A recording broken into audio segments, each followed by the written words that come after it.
Nicolas Delaunay de l'entreprise Prestagri à Pointel. Aujourd'hui, nous sommes sur un chantier d'épandage de Digesta 100 tonnes avec un Dua Ferti en configuration pour ce chantier en 24 mètres. Aujourd'hui, on est en pompage fosse. La fosse est à 1 km, 1,2 km de la parcelle. Donc les clients ont du tuyau, ils ont déroulé du tuyau avant qu'on arrive.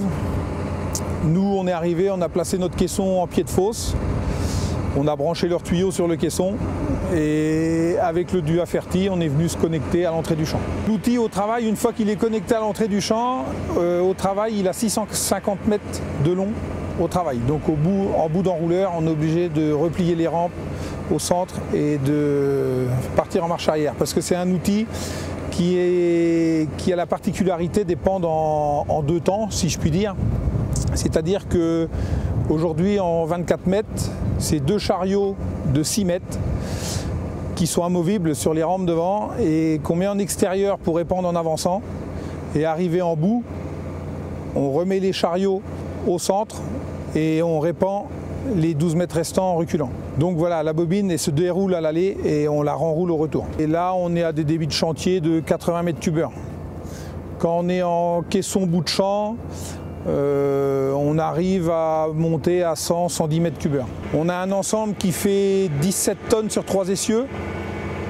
Étant donné que quand la bobine est déroulée entièrement, on a perdu 4 tonnes. Donc par rapport à un ensemble tracteur tonalisier, si on prend vraiment un ensemble le plus léger possible, c'est-à-dire un tracteur avec une tonalisier, un essieu 12 000 litres, on va arriver même à un poids total charge de 26 tonnes à peu près. On est content de notre choix, c'est parce qu'au jour d'aujourd'hui, on a du personnel de disponible en fin d'hiver. Donc c'est gourmand en personnel. Quand il y a de la mise en place, il faut minimum 2 chauffeurs, un sur la rampe et un qui transporte le caisson.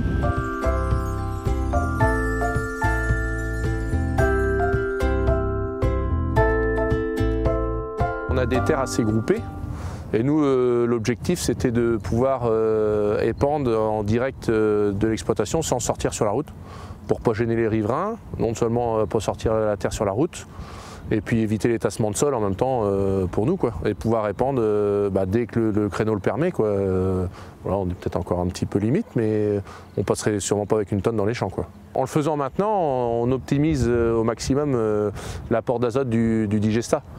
Si on le fait dans un mois où il fait très sec, il y a une partie d'azote qui est volatile et du coup qui se trouverait évaporée dans l'air. Et là, on optimise au maximum pour la céréale et on économise au moins 50% d'azote chimique, quoi. On va voir, l'année dernière ça a été fait à la tonalisier, donc on va voir la différence, quoi. Sur les factures et sur le rendement, sur le résultat au final, quoi. C'est ça.